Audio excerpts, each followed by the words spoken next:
ज्योति से ज्योति जलाते चलो, ज्ञान की गंगा बहाते चलो, ज्ञान की गंगा बहाते चलो। राम लाज दीन दुखी, उनको गली से लगा जिनकी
भगवान की, श्री पारसनाथ भगवान की, आचार्य गोविंद स्वामी की, आचार्य विराट सगति महामुनि राज की, विशुद्ध सगति महामुनि राज की, स्वामी विश्वधर्म की। बोले परम पूज्य उपाध्याय संत सागर श्री महामुनि राज की, उपाध्याय संत की जयकारा गुरुदेवा, जयकारा गुरुदेवा, जयकारा गुरुदेवा।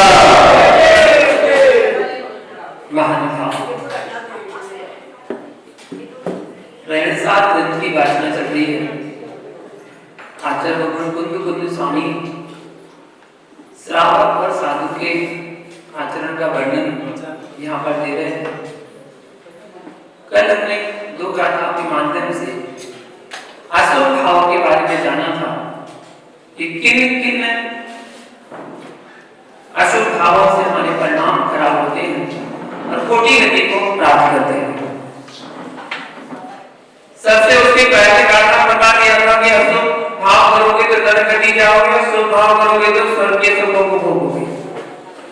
फिर बताया कि अशुभ भाव कौन कौन से होते हैं और आज बता रहे हैं 2 गाथाओं के माध्यम से कि शुभ भाव कौन कौन से होते हैं, शुभ भाव रूप परिणाम कौन कौन से हैं। इन 2 गाथाओं के माध्यम से आचार्य भगवान बताते हैं।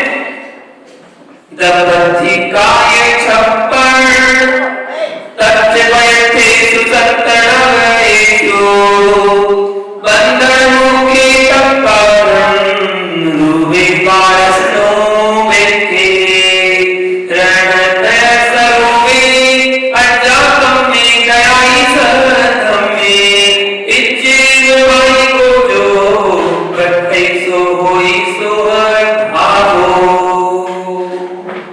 आचार्य भगवान कहते हैं द्रव्य काय छप्पन अर्थात जीवादि 6 द्रव्य और 5 अस्तिकाय तच्च वयथेषु मतलब 7 तत्व और 9 पदार्थ बंधन मुक्ति तत्कारण रूपे बंध और मोक्ष के कारण स्वरूप वाचन मुख्य वाचन व्यक्ति मतलब 12 भावना का चिंतन रण तय समय स्वरूपी मतलब समय दर्शन समय ज्ञान समय चारित्र के स्वरूप को जानना।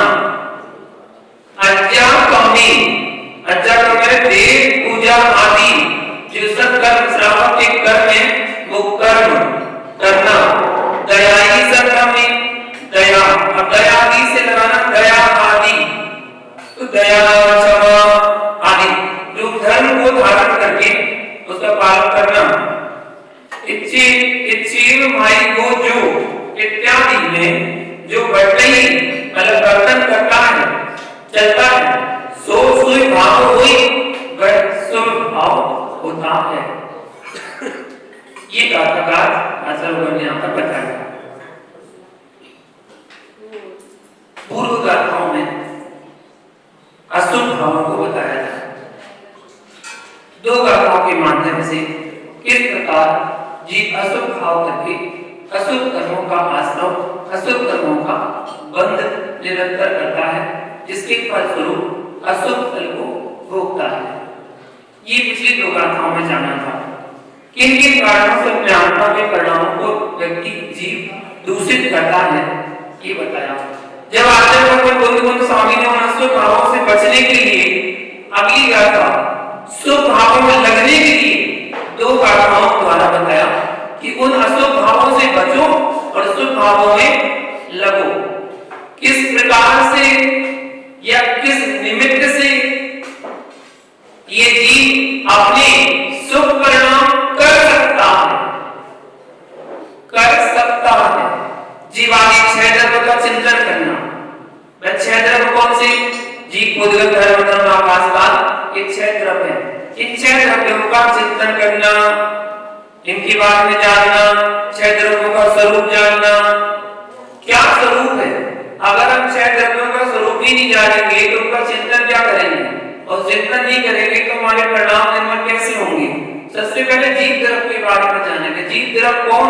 जो चलता है, खाता है, पीता है, सोता है, चिंतन करता है, अच्छे बुरे की पहचान करता है, जिसमें फलन जनित क्रिया पाई जाती है अथवा जिसमें 3 काल में 4 प्राण पाए जाते हैं वह जीव कहलाता है।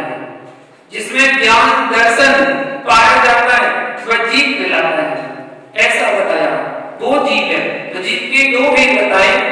सबसे पहले जीव के 2 भेद संसार के मुक्त जीव जो मोक्ष जा चुके हैं, जो लौटकर दोबारा कभी नहीं आएंगे, और संसारी जीव दूसरे प्रकार के बताए।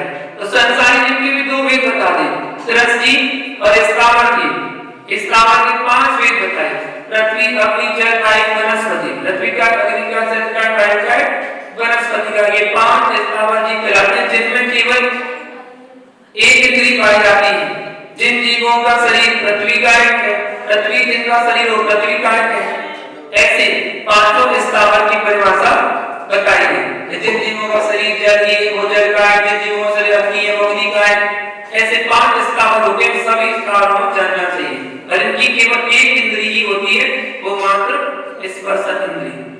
उसके बाद तरस की बात करते हैं। तो तरस जीव के 4 वे, 2 इंद्री, 3 इंद्री, 4 इंद्री और 5 इंद्री।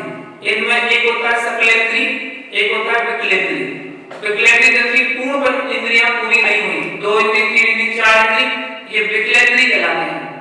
और पंचेंद्री जीव सकलेंद्री कहलाता है, जिसकी सकल इंद्रियां 5 इंद्रियां होती हैं। अब 5 इंद्री जीव के भी 2 भेद होते हैं, संगी और असंगी। असंगी मतलब मन रहित है, संगी मतलब मन सहित। तो संगी, पंचेंद्री, पर्याप्तक, ये सब जीवों के भेद चलते जा रहे हैं। इनको क्रम से भेद प्रभेद करते जाते हैं। जो शिक्षा ग्रहण कर सकता है, जो अच्छे बुरे की ज्ञान कर सकता है, वो मन सहित कहलाता है। देखिए, मनुष्य, देव और नागी, ये 3 गति के जीव नियम से संगी, पंचेंद्री, पर्याप्तक होते हैं। संगी, पंचेंद्री, नागी भी, देव भी और मनुष्य भी। संगी भी होते हैं, मन सहित होते हैं, पर्याप्तक होते हैं। ऐसे केवल भेद प्रभेद जो चलता है वो त्रिंचों में चलता है। त्रिंचों में 1 इंद्री, 2 इंद्री, 3 इंद्री, 4 इंद्री, 5 इंद्री, मन सहित, मन रहित, वो सब वहां भेद है। बाकी यहाँ तो 3 गति की तो पंचेंद्री होती है, इन्हें शिक्षा ग्रहण करने की शक्ति होती है।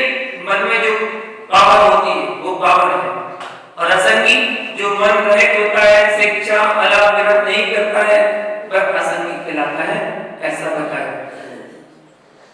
जो चतुर्गति में भ्रमण कर रहा है वो संसारी, और जो चतुर्गति से मुक्त हो गया है वो मुक्त जीव कहलाता है। वो सिद्ध शिला में विराजमान है, सिद्ध परमेष्टि के रूप में विराजमान है।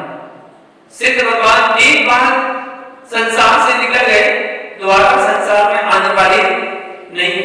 इसलिए हमारे यहाँ कहा गया कि भगवान हम उनको मानते हैं जो नीचे से ऊपर जाते हैं, वो भगवान। जो ऊपर से नीचे आते हैं वो भगवान हमारे नहीं होते।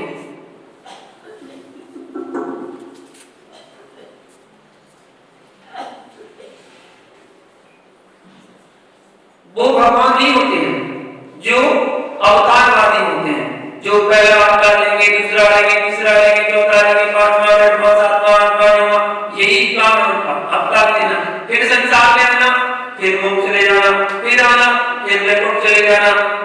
उनको भगवान नहीं मानते हैं। जो जन्म मरण कर रहे हैं वो भगवान नहीं है। जो जन्म मरण से परे हो गए वो जीव भगवान है। भगवान की गिनती नहीं है हमारे यहाँ 1 2 3 4, ऐसा नहीं है। संख्या संख्या नहीं, अनंत भगवान बन सकते हैं, अनंत भगवान। अनादिकाल से जो जीव अपने कर्मों की निर्जरा करके मोक्ष जा रहे हैं वो जीव है। ऐसे जीव का स्वरूप जानेंगे तब हमें पता चलेगा कि हमारी क्या कीमत है। अभी तो हमें कीमत ही नहीं पता कि हम कौन है। हम कौन हैं, कहां से आए हैं, क्या करना है, कहां जाना है, कुछ पता ही नहीं। अभी तो हम जहां से आए वहीं जाने की तैयारी में लगे हैं। बस वही भजन की 2 पंक्तियां अक्सर स्मरण में आती हैं। आया कहां से, कहां है जाना, ढूंढ ले ठिकाना, चेतन ढूंढ ले ठिकाना। ये किसी और को नहीं बताया जा रहा, ये अपने आप को भजन सुनाया जा रहा है। जो भी भजन गाता है ना, ये वो अपने आप के लिए भजन सुना रहा है। चेतन अपने आप से कह रहा है, चेतन ढूंढ ले ठिकाना। आया कहां से, कहां है जाना। अभी तक ठिकाना नहीं ढूंढ पाया अपना। एक ठिकाना पे ढूंढ ले, कोई ठिकाना इसलिए नहीं कर पाया। कभी नरक में जा रहा, तो कभी त्रिंच में जा रहा, कभी देवों में जा रहा, कभी मनुष्य में जा रहा। अपने ठिकाने बदलता रहता है। एक ठिकाना कर ले अपना सिद्ध शिला, जहां से कभी दोबारा आने की जरूरत नहीं पड़ेगी। तो उसके लिए कहा जा रहा है कि ढूंढ ले ठिकाना, और एक बार ढूंढ लेगा तो फिर दोबारा नहीं आएगा। वरना व्यक्ति ऐसे ही कर रहा है कि जहां से आया है वहीं जाने की तैयारी में है। जैसे प्रतिदिन करते हैं, जैसे आप लोग करते हैं ना, प्रतिदिन करते हैं। प्रतिदिन क्या करते हैं, घर से निकलते हैं, दिन भर बाहर रहते हैं और शाम को फिर घर चले जाते हैं। अगले दिन सुबह फिर निकलते हैं, शाम को फिर घर चले जाते हैं। वो तो एक पक्षी निकल लेता है, उसमें क्या है। एक कबूतर को पिंजरे से छोड़ दो, वो सुबह उड़ जाता है और दिन भर घूम फिर के दाना पीना सब कुछ खाना पीना खा के, और फिर जब उसका मालिक उसको बुलाता है ना, तो वो फिर उड़कर वापस पिंजरे में घुस जाता है। उसका यहाँ नहीं है। ऐसी जिंदगी तो अपनी चल रही है, हम उसी से निकलते हैं, उसी में फिर से घुस जाते हैं। एक दूसरी जिंदगी भी होती है पक्षियों में, तोते की जिंदगी। तोता एक बार पिंजरे से निकलता है, दोबारा पिंजरे में नहीं आता। वो तो हमेशा तत्पर रहता है उड़ने के लिए, उसे आसमान में उड़ना ही अच्छा लगता है। वो उड़ता है, आनंद मनाता है, आजादी चाहता है। तो एक बार उड़ जाओ तो आनंद आ जाएगा। एक बार क्या हुआ, एक साहूकार था, सेठ था, जैन से तोते को पाल रखा था सर। एक तोता पाल रखा था। तोता अच्छा समझदार था, पालतू था, उड़ने वाले का पालतू था। तो पालतू का पाल रखा था, इतना समझदार था कि कोई भी उसके घर में आए तो एक लाइन बोलता था, आइए आइए, स्वागत है, बैठिए बैठिए।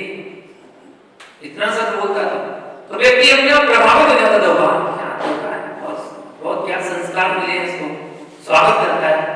एक बार वहां से चोर डाकुओं का समुदाय निकल रहा था और उन्होंने निकल रहे थे, तो जैसे ही सेठ के घर तक पहुंचे, दरवाजे तक पहुंचे, तो उसने तोते ने बोल दिया, आइए आइए, स्वागत है, बैठिए बैठिए। वो तो बड़ा प्रभावित हुआ डाकू, बोले वाह क्या तोता है, ये तोता तो मुझे चाहिए। अब वो अंदर आके तुरंत उसने कहा, ये तोता हमें दे दो। बोले नहीं, हम तो नहीं देंगे। तो उसने हथियार निकाल लिया अपना, देखा कि नहीं, लेके आओ भैया, तुम सामान से बतो। बोले सामान से बतो, ले जाओ, वहां किसी के पास नहीं रहता, तुम ले जाओ, ले गया, बिजली को लेके चला गया। अब जैसे ही वो अपने जंगल में लेकर गया, बोले आज बहुत अच्छी चीज लेकर आया हूं। ये तोता बोलता है, बुलवाओ। अब बुलवाए तो कुछ ना बोले तोता। बोले क्या हो गया, इसको सांप सूंघ गया क्या? वहां तो खूब बोल रहा था, आइए आइए, बैठिए बैठिए, स्वागत है। यहाँ तो कुछ भी नहीं बोल रहा, बिल्कुल चुपचाप, ना कुछ खाए ना कुछ पिए। एक दिन हो गया, 2 दिन हो गए, 3 दिन हो गए, बिल्कुल उदास बैठा है। अब इसको हो गया, ये तो ऐसे तो बीमार पड़ जाएगा। बोले चाहता हूँ मैं आज उसी जगह जा रहा हूँ, सेठ से बात करता हूँ, ये कैसे खाता है। तो पहुंच गया। समझदार को इशारा काफी होता है, समझदार को इशारा काफी होता है। वो डाकू जैसे ही आया सेठ के पास, सेठ से बोल रहा है कि अरे वो तुम्हारा तोता ले गया था ना, हाँ बोले कैसा है वो? अरे वो कैसा है क्या, जब से यहाँ से गया है बिल्कुल ऐसा लगा जैसे सांप सूंघ गया हो, ना बोलता है, ना खाता है, ना पीता है, कुछ नहीं करता, बिल्कुल चुपचाप से बैठा रहता है। बताओ क्या करे? तो बोले उसने कुछ कहा था? बोले हाँ, जब मैं वहां से आ रहा था ना, तब मैं तुम्हारे तोते से बोल कर आया था कि मैं सेठ किया जा रहा हूँ। अरे उसने कुछ बोला था क्या?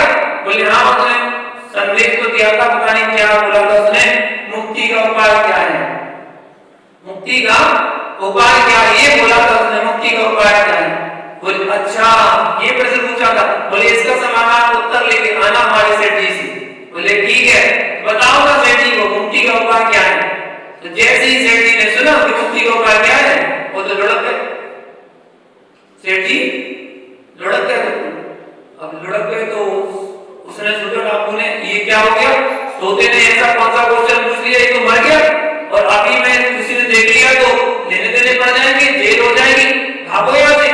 वो तो भागा वहां से सामान उठा के, और जैसे ही भागा तो भागता सीधे जंगल में जाके रुका। जंगल में जाके रुका तब सास ने बोले क्या हुआ? बोले मैं बताता हूँ। तोते ने पूछा सेठ जी क्या कहते? बोले हाँ, कैसा प्रश्न पूछा था तूने? एक तेरा प्रश्न पूछते ही सेठ जी तो लुढ़क गए। बोले कैसे, क्या हुआ? बोले जैसे ही मैंने तुझसे कहा कि मुक्ति का उपाय क्या है, और वो तो लुढ़क गए। तो जैसे ही तोते ने सुना तो तोता लुढ़क गया। जैसे तोते ने सुना तोता लुढ़क गया। बोले आज हो क्या रहा है, जिसको देखो वही लुढ़क रहा है, सीधा मारता जा रहा है, निकालो फेंको यहाँ से। उन लोगों ने तोते को उठाया और दूर उछाल दिया फेंकने के लिए। जैसे उछाला तोते ने अपने पंख फैलाए, उड़ गया। बोले मुक्ति का उपाय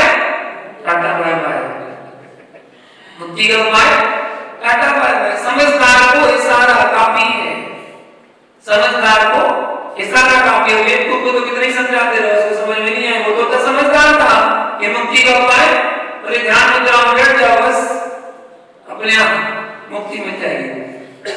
तो वो जीव जो मुक्त हो जाता है वो दोबारा लौटकर नहीं आता है, वो मुक्त जीव कहलाता है। तो ऐसे मुक्त जीव का स्वरूप जब जान जाओगे कि हमारा निजी शरीर जो है ये यही पड़ा रह जाना है, केवल जो अंदर आत्मा बैठी है उसको मुक्त करना है, वो जानी है, दूसरी प्रयास में हो जाएगी। शरीर तो यही पड़ा रहेगा, हम शरीर की सेवा करने में लगे हुए हैं, आत्मा का कुछ कर नहीं रहे। जो यही पड़ा रह जाना है, संसार में जाके जल जाना है, कब्र में गड़ जाना है, यही गल जाना है, सड़ जाना है, फेंक जाना है, सब कुछ यही पड़ा रह जाना है। उसकी तो खूब सेवा कर रहे, खूब स्नान करके चमका चमका के घिस घिस के साबुन लगा के बढ़िया तेल पाउडर लगा के क्रीम लगा के सुंदर दिखने से दिखने अच्छे से अच्छा चमकाने का काम कर रहा है उसके लिए, जो यही पड़ा रह जाना है। और जो साथ जाने वाला है उसके बारे में सोच ही नहीं रहे, उसके बारे में तो एक बार भी नहीं सोचा कि हम क्या करें, तो सोच ही नहीं रहे उसके बारे में। आत्मा के बारे में सोच लें, जीव के बारे में सोच लें, जीव है क्या, कैसा स्वरूप है, क्या उसके कर्म है। हमारे अच्छे बुरे कर्म ही हमारे साथ जाने वाले हैं, हमारे अशुभ भाव शुभ भाव हम कर रहे हैं वही हमारे साथ जाने वाले।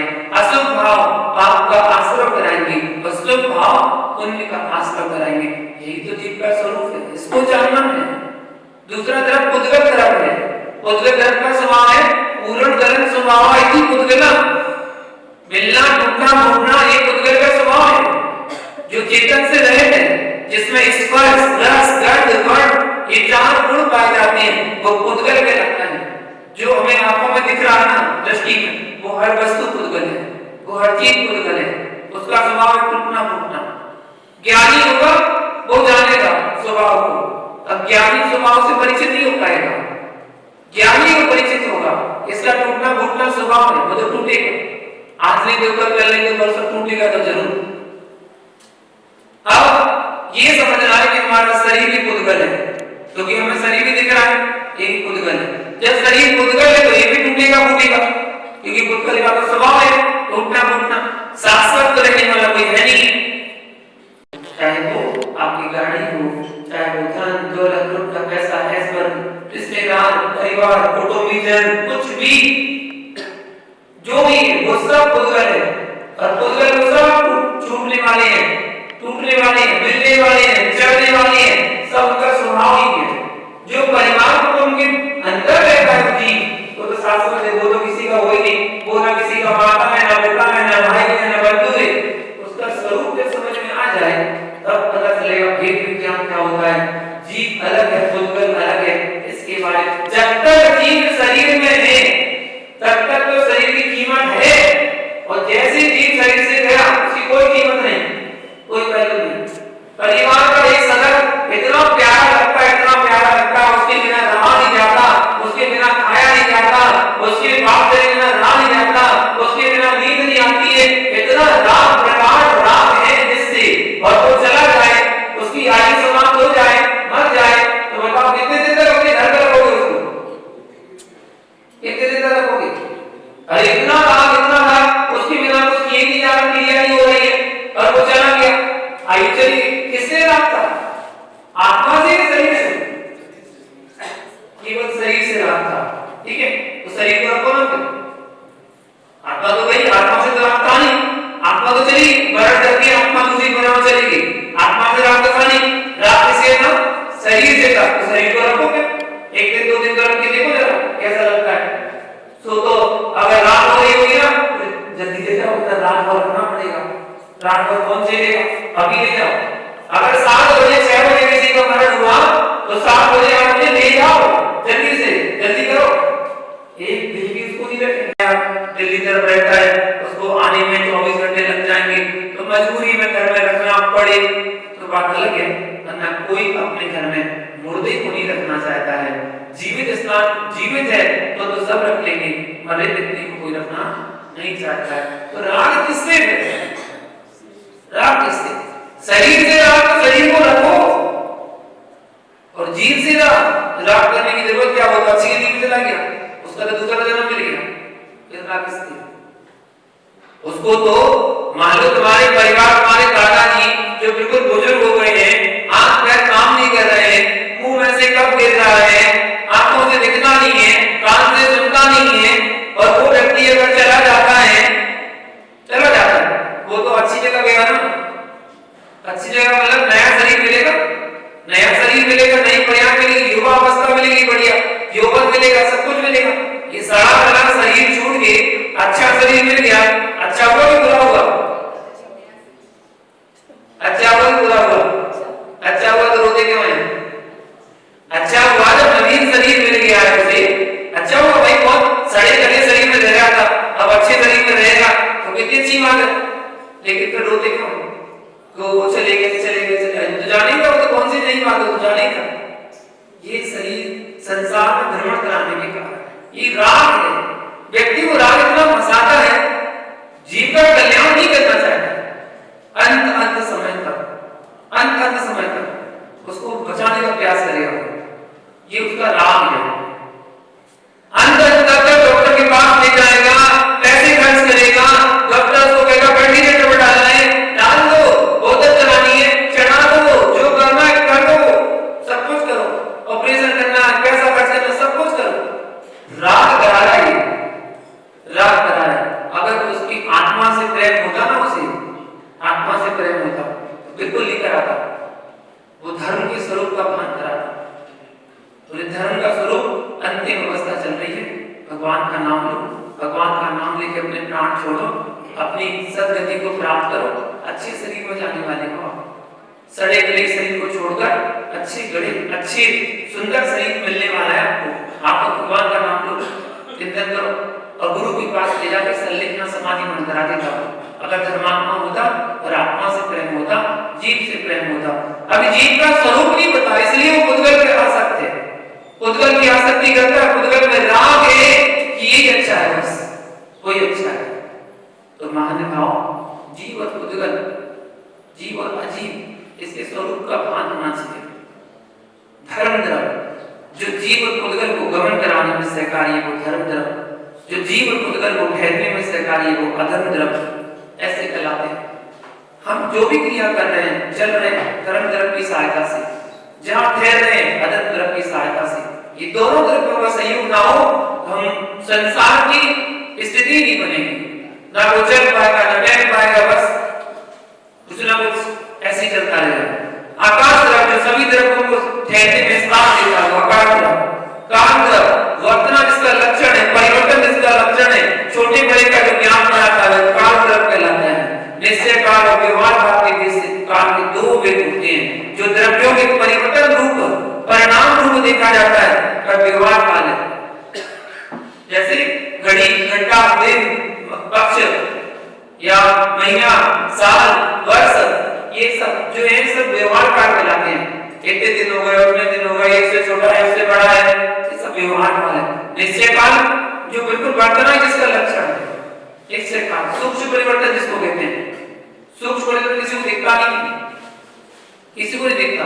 एक बच्चे ने आज जन्म लिया, एक बच्चे ने आज जन्म लिया, वो बच्चा छोटा सा, हाथ में लेने लायक, बिल्कुल दो व्यक्ति लगा, दो व्यक्ति में था, और गोदी में उठा सकते थे, हाथों में ले सकते थे उसको, कितना लेते थे। उसको देखा, स्नेह किया, एक साल बाद आप उससे दोबारा मिले, आप चले गए, एक साल बाद फिर उससे मिले, आपके मुख से क्या निकलता है शब्द, अरे इतना बड़ा हो गया, चलने लगा, वो अपने पैरों पे खड़ा हो गया। इसलिए साल में बाद में उसको हाथों में लिए थे, आज वो अपने पैरों पे खड़ा है, आप मुख से क्या निकलेगा, और इतना बड़ा हो गया, तो क्या एक साल में बड़ा हो गया वो? एक साल में एकदम से बड़ा हो गया क्या? नहीं, प्रति समय वो बड़ा हो रहा था। जो प्रति समय बड़ा हो रहा था वो नहीं देखा हमें एक साल बाद वाला देखा, एक साल बाद जब बड़ा हो गया तो वो देखा। जो सूक्ष्म परिवर्तन हो रहा था वो हमें नहीं देखा, वो तो प्रति समय बड़ा हो रहा था, प्रति समय उसमें परिवर्तन चल रहा था। लौकिक उदाहरण देखो, एक चलो बाल का उदाहरण देखो, बाल आपने बाल कटवाए, ठीक है, बाल संभरवा दिए, कटवा दिए, उसके बाद एक महीने बाद बोले अरे कितने बड़े बाल हो गए, 1 महीने बाद बड़े थे, वो तो प्रतिशत बड़े थे, आपको नजर नहीं आ रहे थे, दिख नहीं रहे थे। आपने नाखून बनाए, नाखून को बना दिया, 7 दिन बाद ऊपर से बड़े हो गए, तो कितने बड़े बड़े हो गए जैसे पापा, तो 7 दिन बाद बड़े हुए क्या वो? नहीं, वो तो प्रति समय उनका वृद्धि हो रही है। यही तो सूक्ष्म परिवर्तन है जो हमें दिखता नहीं है। सूक्ष्म परिवर्तन हमें नहीं दिखता, हमें स्थूल परिवर्तन ही दिखता है। हम पुराने का ही भोग कर रहे हैं, नवीन तो कुछ है ही नहीं हमारे पास, सब पुराना है। आप देखिए, आपके पास एक कपड़े की फैक्ट्री है, कपड़े का काम आपका चलता है, और आज आपने फैक्ट्री में एक नया कपड़ा बनाया, नई डिजाइन का कपड़ा, नई डिजाइन की नए कपड़े का लॉन्च किया, आपने उसका स्टॉक बनाया, पहले स्टॉक जोड़ा उसका, तो लॉन्च करने के लिए माप पहले हमें लगी, तो पहले स्टॉक किया जाता है फिर लॉन्च किया जाता है। ऐसे होता है? ऐसा तो नहीं पहले लॉन्च करते हैं बाद में स्टॉक बनाए, ऐसा तो होता नहीं है। तो पहले उसको स्टॉक किया, वो स्टॉक करते गए 1 महीने का स्टॉक चलता है, उसके 1 महीने बाद उस कपड़े को लॉन्च किया गया। जब लॉन्च किया तो उन्होंने वो कपड़ा कहाँ दिया? बड़ी बड़ी गोदामों वालों को। जब गोदाम वालों ने दिया तो वो कपड़ा उनके लिए क्या था? नया था कि पुराना था? नया था ना? नया था। आज नया कपड़ा लॉन्च हुआ है, वो नया कपड़ा बना कब था? 1 महीने पहले बना था, लेकिन लॉन्च कब हुआ? आज हुआ। आज कौन सा कपड़ा हो गया? नया कपड़ा हो गया। होलसेलर वालों ने लिया, कौन सा कपड़ा लिया? नया कपड़ा लिया। होलसेलर वालों ने गोदामों में रख दिया और 1-1 महीने तक गोदाम में भरा पड़ा रहा, धीरे धीरे निकल रहा था। कौन सा कपड़ा निकल रहा था? नया कपड़ा निकल रहा था। छोटी छोटी रिटेल वाली दुकानदारों ने उस माल को लिया और माल में अपनी दुकानों में रखा, वो उनका माल महीने महीने तक लगा रहा। कौन सा कपड़ा रखा? नया कपड़ा रखा। आप जब लेने गए दुकानदार के पास, दुकानदार ने क्या बोला? कौन सा कपड़ा है? नया कपड़ा है। आपने पसंद करके ले गए, आपने घर पे जाके क्या बोला? कौन सा कपड़ा लाए? नया कपड़ा लाए। दर्जी के पास सिलवाने गए, दर्जी के पास हमने सिलवाने के लिए दिया और क्या बोला? कौन सा कपड़ा लाए? नया कपड़ा लाए। दर्जी ने कहा 15 दिन बाद दूंगा सिलने के लिए, 15 दिन बाद वो सिल के दिया। कौन सा कपड़ा दिया? नया कपड़ा दिया। 10 दिन बाद 15 दिन बाद दीपावली थी और दीपावली को जब दीपावली को पहनेंगे, दीपावली को आपने उस कपड़े को पहना, कौन सा कपड़ा पहना? नया पहना। कितना पुराना हो गया? आप तो नहीं, कितना पुराना होता जा रहा है। अगर उस कपड़े को आप 2 साल 3 साल नहीं पहनेंगे और 3 साल बाद उस कपड़े को निकाला तो कौन सा कपड़ा निकाला? अभी भी नया कपड़ा है, अभी भी नया कपड़ा चल रहा है। इतना परिवर्तन हो रहा है, उस कपड़े पे इतना पुराने को भोग कर रहे हैं, हम क्या कर रहे हैं? हर चीज हम पुरानी ही उपभोग में ला रहे हैं। एक उदाहरण मैंने दिया था, पानी। एक गिलास में आपने पानी पिया, एक गिलास में आपने पानी पिया। द्रव्य का कभी विनाश नहीं होता, जैन धर्म का सिद्धांत समझना। द्रव्य का कभी विनाश नहीं होता, समाप्त नहीं होता। एक गिलास पानी आपने जो पिया, वो पानी पहले गिलास में था, गिलास आकाश में था, उसको पानी को आपने पिया, पेट आकाश चला गया, पेट में बन गया। पेट में जैसे ही पानी गया तो पेट में पानी रहेगा नहीं, क्या बन के निकल जाएगा? मल मूत्र, मूत्र बन के निकल जाएगा। कहां निकला? बाथरूम में। बाथरूम में वो जल अपनी पया बदल कर गया, अब वो नाली में गया, नाली में जाकर पानी में मिल गया, नाली गई नहर में, छोटी नहर में जाके मिल गई, नहर का पानी गया नदी में तो नदी में जाके मिल गया, नदी का पानी गया समुद्र में तो समुद्र में जाके मिल गया, समुद्र में पानी वाष्प बन गया, वो वाष्प बनकर बादल ने ग्रहण कर लिया और बादल ने उसको फिर बरसा दिया, आपने बर्तनों में इकट्ठा कर लिया। बारिश का पानी शुद्ध पानी होता है, बारिश का पानी शुद्ध होता है। बारिश का पानी आपने इकट्ठा कर लिया, इकट्ठा करके फिर गिलास में रखा और फिर गिलास से उसको पी ली। यात्रा पूरी हुई। यात्रा यही है ना, द्रव्य का कभी विनाश नहीं हुआ, अस्तित्व का समाप्त नहीं होता। सद्रव्य लक्षण, द्रव्य का लक्षण ही सत्य है, अस्तित्व बहुत है, उसका अस्तित्व कभी समाप्त हो ही नहीं सकता, पर्याय बदलता रहता है। बस कभी नाली का पानी बन गया, कभी कपड़े धोने का पानी बन गया। पानी तो पानी है, अगर आपने टंकी में भर दिया तो पानी है, वो टंकी का पानी जब किचन में खोला गया तो बर्तन धोने का पानी हो गया, जब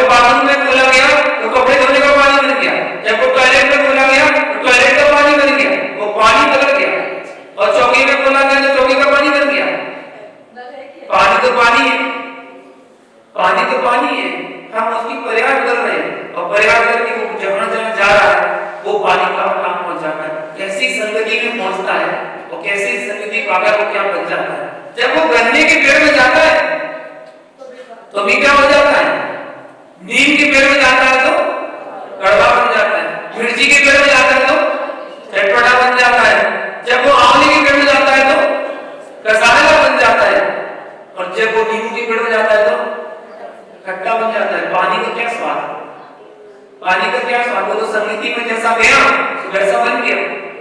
ऐसे तो हमारे साथ है, हमारा क्या अस्तित्व, हम जैसी संगति पकड़ते हैं वैसा अस्तित्व बना लेते हैं, हम जैसे संगति पकड़ेंगे वैसे भाव बन जाते हैं। अशुभ लोगों की संगति करेंगे तो अशुभ भाव ही बनेंगे, और शुभ लोगों की संगति करेंगे तो शुभ भाव ही बनेंगे। धर्मात्मा की संगति करेंगे तो धर्म का जीवन जिएंगे और अधर्मात्मा की संगति करेंगे तो अधर्मी ही बनेंगे, खोटी क्रिया ही करेंगे, खोटी क्रिया में आनंद बनाएंगे।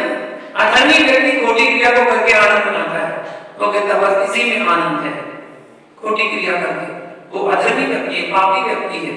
तो जैसी संगति करते हैं हमारे वैसे भाव वैसे परिणाम होने लगते हैं। हमारा जैनगम 27 वस्तुओं पर निर्भर है, 6 द्रव्य 5 अस्थिकाएं 7 तत्व 9 पदार्थ, बस इन 27 में सब कुछ है। अभी जिज्ञासा समाधान में एक प्रश्न आया था मौली बंधन का, मौली बांधते उसमें आया था मौली बंधन का प्रमाण। तो मौली बंधन का प्रमाण क्या होता है, तो वो कहता है द्वार सांगोल मात्रेण सप्त विंशति तंतुनि हरिद्रा कुंकुमालिकम भरत कंकड़ बंधनम, ये उल्लेख आया था।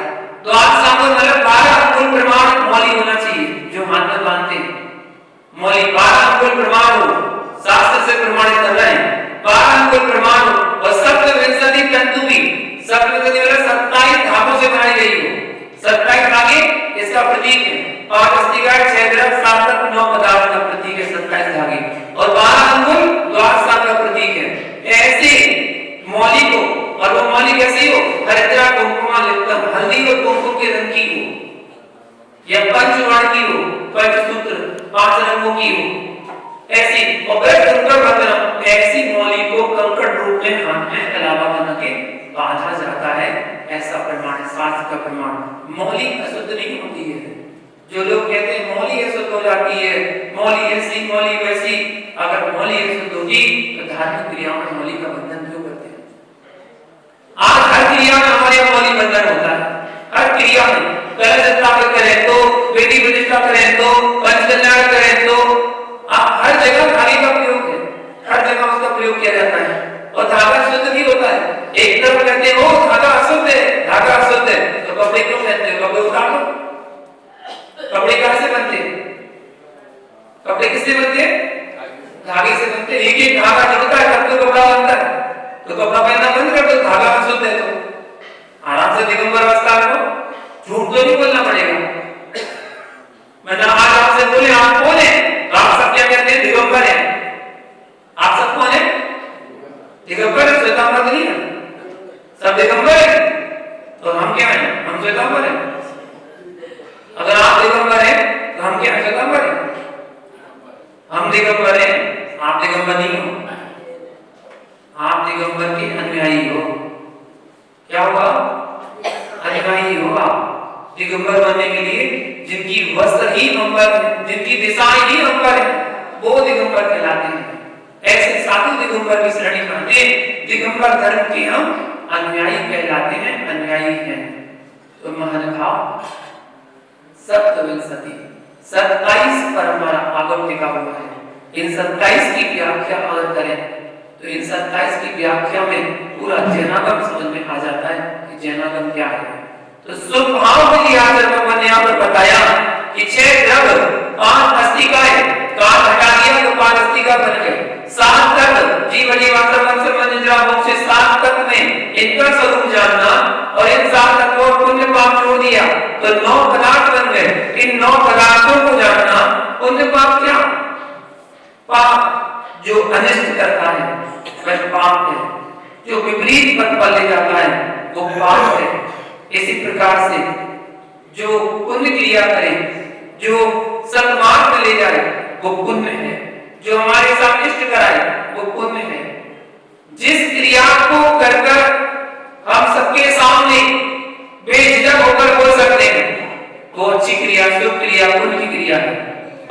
क्रिया को किसी के सामने बोल ना पाए वो सब क्रिया है। छोटी सी परिभाषा समझ जाओ। जिस क्रिया को बताने में शर्म आ रही है, जिस क्रिया को आप नहीं कह सकते किसी से, वो सब क्रिया है, वो पाप की क्रिया है। और जिसको आप बोल के आराम से बोल सकते हैं वो पुण्य की क्रिया है। आप कहीं अभिषेक करने के लिए किसी को बता पाओगे कि नहीं? आपने अभिषेक किया तो बता पाओगे कि नहीं? बड़े भक्ति से कहोगे आज हम भगवान का अभिषेक करके आए, आज हम निराज को हार देके आए, आज हम तीर्थ वंदना करके आए, आज हमने मंदिर में दान दिया, आज हमने वेदी प्रतिष्ठा करवाई, आज हमने लाडू चढ़ाया। जिस काम को बड़े धर्म से कह सको आप हमने किया वो पुण्य की क्रिया है। और जिस काम को आप नहीं बता सकते, आपने शर्ट कैसे चोरी की है, आपने इनकम कैसे चोरी की है, किसी को बता पाओगे? हमने इतना पैसा, किसी का आपने पैसा हड़प लिया, किसी को क्या पाओगे? किसी को आपने गाली दी, किसी के साथ बुरा बर्ताव किया, किसी को बताओगे हमने ऐसा किया? नहीं। जो क्रिया किसी को बताने लायक नहीं, वो सब अशुभ क्रिया है। उन क्रियाओं को छोड़ना और शुभ क्रियाओं में लगना, यही तो आचार्य भगवान कुंद स्वामी कह रहे हैं। इन चीजों को समझना, 10 धर्मों के बारे में जाना, 12 भावनाओं के बारे में जानना, अनित्य भावना, असंग भावना, संसार भावना, एकत्व भावना, अन्यत्व भावना, असुचि भावना, आश्रय भावना, संवर भावना, निर्जरा भावना, लोक भावना, धर्म भावना और बोधि दुर्लभ भावना, ये 12 भावनाएं जब वैराग होता है, इन्हीं 12 भावनाओं का चिंतन किया जाता है। ये 12 भावनाएं व्यक्ति का वैराग मजबूत करती हैं, वैराग की वृद्धि करती है, वैराग को बढ़ाती है। इन 12 भावनाओं का चिंतन तीर्थंकर भी करते हैं। जब तीर्थंकर वैराग होता है तो 12 भावनाओं का चिंतन ही करते हैं। प्रथमा जो ग्रंथ उठा के पढ़ लेना, उसमें आता है कि 12 भावनाओं को चिंतन करते हैं, तब जाकर वैराग धारण करते हैं। सम्यक दर्शन, सम्यक ज्ञान, सम्यक कार्यक्रम इसको प्राप्त करते हैं। निश्चय सम्यक दर्शन ज्ञान कार्य करके अपनी आत्मा को पवित्र बनाने की क्रिया करते हैं। तो ऐसी क्रिया आचार्य भगवान कहते हैं, ये क्रियाएं शुभ रूप क्रियाएं कहलाती हैं। दान करना, अपने कर्तव्यों का पालन करना, आर्य अर्थात शुभ कार्य करना, जैसे प्रभु की पूजा करना, गुरु की सेवा करना, 4 प्रकार के संघ को 4 प्रकार का दान देना, समय समय पर रोज शास्त्रों का स्वाध्याय करना, संयम का पालन करना, तप करना, सामायिक करना, नमोकार मंत्र का जाप करना, भक्तामृत आदि का पाठ पढ़ना, विधान करना, विधान करवाना, उसमें बैठना, क्षेत्रों की वंदना करना, दूसरों को क्षेत्रों की वंदना करने भेजना, जिन बिंब की प्रतिष्ठा करना, दया धर्म का पालन करना, अपने दया रूप करना, रूप भाव रखना, गरीबों के लिए भोजन दे देना, उनकी मदद कर देना, यथाशक्ति जितनी आपकी शक्ति है, जो काम करके मन आनंदित हो जाए वो सारी क्रियाएं बहुत अच्छी है, मन प्रफुल्लित हो जाए। इस प्रकार जीव की परिणति है जिसकी, वो शुभ भाव है। जीव के कर्म जो इस रूप करता है वो शुभ भाव जानना चाहिए। देखो भावों का खेल, सब भावों का खेल पर है। एक मेंढक एक कमल की एक पंखुड़ी को मुंह में दबाकर अपने भावों से राजगिरी के विपुलाचल पर्वत पर महावीर भगवान के दर्शन करने जा रहा था। कैसे? भावों से जाना करने, भावों से जाना। उसने ये नहीं सोचा कि मैं इतना सा मेंढक भगवान के समुद्र में कैसे जाऊंगा, चल दिया अपने मुंह में भक्ति भाव को लेकर। यदर्चा भावेन प्रमुदित मनादर दुर्गी क्षणादासी स्वर्गी गुणगण समृद्धा सुख निधि। 2 लाइनों में आचार्य ने सब बता दिया। क्या कहते हैं पंडित जी?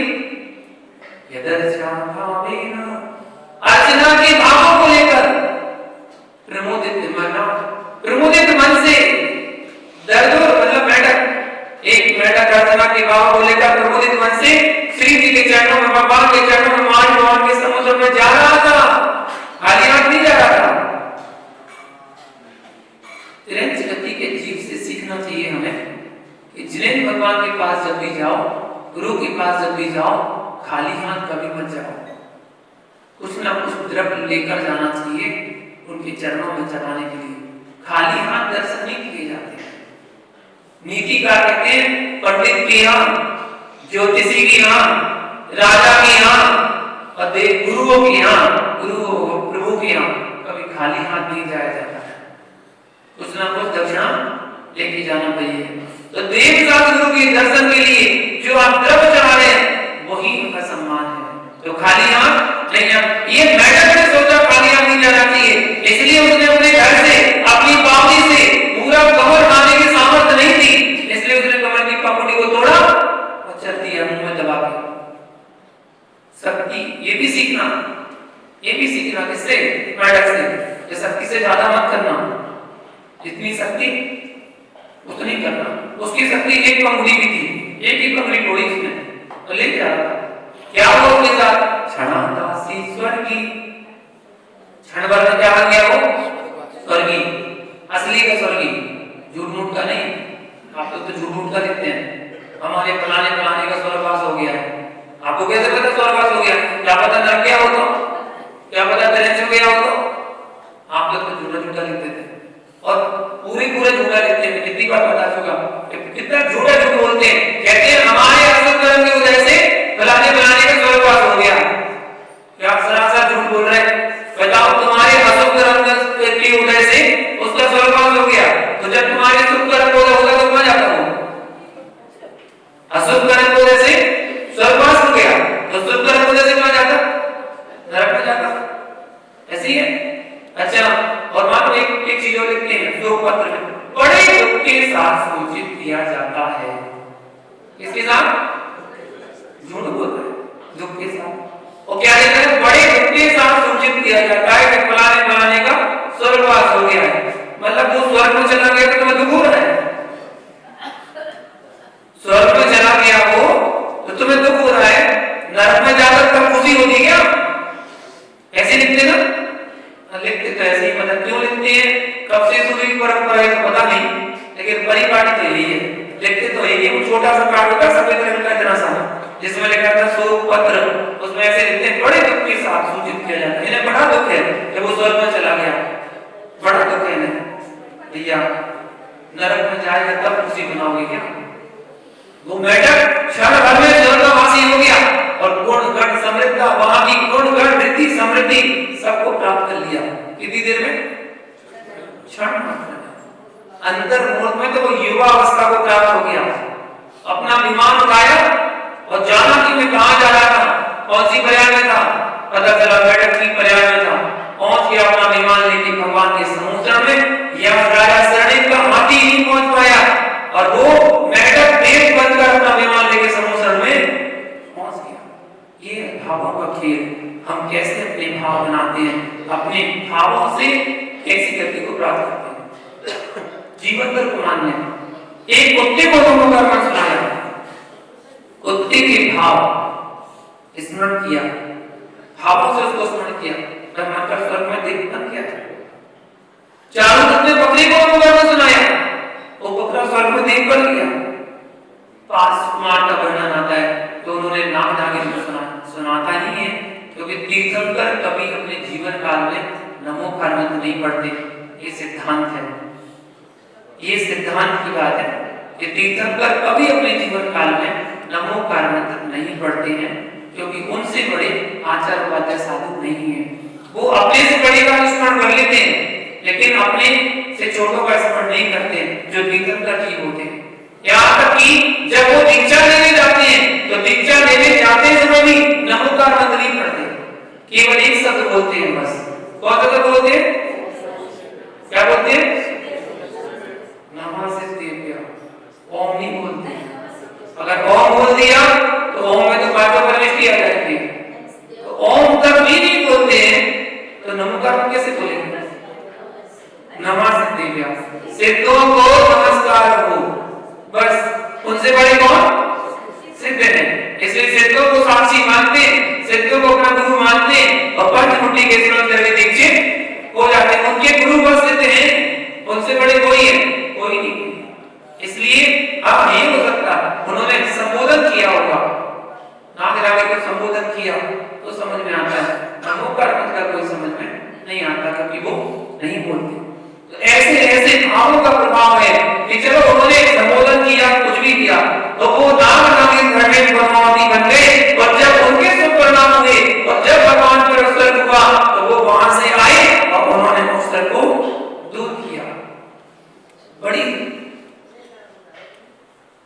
मन की चिंतन अनोखा होता है अपने भावों को संभालने के लिए। हर व्यक्ति अपने भाव को नहीं संभाल सकता है। स्थिति परिस्थिति ऐसी बनती है अपने जीवन में, क्षण क्षण में भाव परिवर्तित हो जाते हैं। एक क्षण में ऐसा लगता है सब संसार बेकार है, छोड़ो सब, नस्वर है सब, हम तो जा रहे दीक्षा लेने के। और एक क्षण बाद वो खाने में क्या बनाया था, लगा दीक्षा लेट हो रहा है, टेबल लगा दिया, एक क्षण में सब भाव खत्म, सब गहरा खत्म। एक क्षण में उतार चढ़ाव जीवन में चलते रहते हैं, जीवन में उतार चढ़ाव चलते रहते हैं, जिनमें हमारे परिणामों में उथल पुथल होती रहती है। कभी सुख नहीं मिलता व्यक्ति को, और कभी दुख नहीं मिलता। कभी दुख मिलता है, कभी सुख मिलता है, कभी सुख मिलता है, कभी दुख मिलता है। एक सी स्थिति कभी किसी की नहीं रही। कभी किसी का संसारी प्राणी है और एक सा जीवन जिए, कोई नहीं सकता ऐसा। उसके जीवन में सब प्रकार के दिन आते हैं, सुख के भी और दुख के भी। ऐसे भी दिन आपने भी देखे होंगे अपने जीवन में, ऐसे दिन देखे होंगे जो बिल्कुल गरीबी के दिन हो, ऐसे भी देखे होंगे, और ऐसे भी देखे होंगे जो वहां पर आलीशान महल में रह रहे हैं, ऐसे भी देखे। तो कभी दुख के दिन देखे, कभी सुख के देखे, कभी सुख के देखे तो कभी दुख के भी देखने मिलेंगे। इसलिए हर पल, हर समय, हर क्षण, हर स्थिति में रहने के लिए तैयार रहना चाहिए। ऐसा भी हो सकता है, ऐसा भी दिन आ सकता है। इसलिए अक्सर मैं कहता हूं कि अपने घर के शीशे में, दर्पण में एक लाइन लिख के रखो, ये दिन भी चला जाएगा। बस ये दर्पण में लिखना आपने। पूछो दर्पण में क्यों? एक दर्पण ही एक ऐसी वस्तु है जिसको हर व्यक्ति प्रतिदिन देखता है। और वस्तुओं को आप प्रतिदिन देखो या ना देखो, लेकिन दर्पण को प्रतिदिन देखोगे। तो जब दर्पण को देखोगे उसको पढ़ लेना, ये दिन भी चला जाएगा। सुख के दिन होंगे तब पढ़ना, क्या पढ़ोगे? ये दिन भी चला जाएगा। जब दुख के दिन होंगे तब पढ़ना, क्या लिखा? ये दिन भी चला जाएगा। मन में संतुष्टि मिलेगी। चलो कोई बात नहीं, दुख आया है ये भी चला जाएगा, और जो सुख आया है वो भी चला जाएगा। सुख में फूलना मत, दुख में फूलना मत, अपने भावों को संभाल कर रखना। भावों को संभालना सबसे बड़ी तपस्या है, इससे बड़ी कोई तपस्या नहीं है। हर पल, हर क्षण अपने भावों को संभालना। मुनि धर्म क्या है? मुनि धर्म यही तो है, अपने भावों को संभालना, अपने परिणामों को संभालना। ये संसार ऐसा है, यह हर पल, हर क्षण मन के परिणाम खराब होने के लिए तत्पर है। हर पल, हर क्षण, हर स्थिति में अपने परिणामों को संभालना, यही तो साधु जीवन है।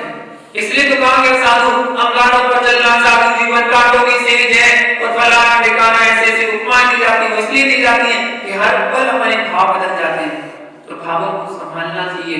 भावों को संभालना सबसे बड़ी साधना है, सबसे बड़ा धर्म है, सबसे बड़ा संयम है, क्योंकि भाव से शून्य क्रिया कोई फल देने वाली नहीं होती है। भावपूर्ण साधना, भावपूर्ण संयम, भावपूर्ण चिंतन मोक्ष का वरदान साबित होता है।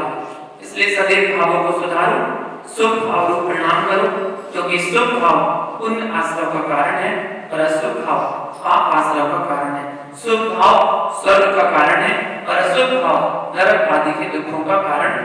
इसलिए सदैव शुभ भाव करो और शुभ से शुद्ध तक पहुंचने का प्रयास करो। यह संपूर्ण कल्याण का उत्तम मार्ग आचार्य भगवान ने बताया, यही मोक्ष का कारण जानना चाहिए।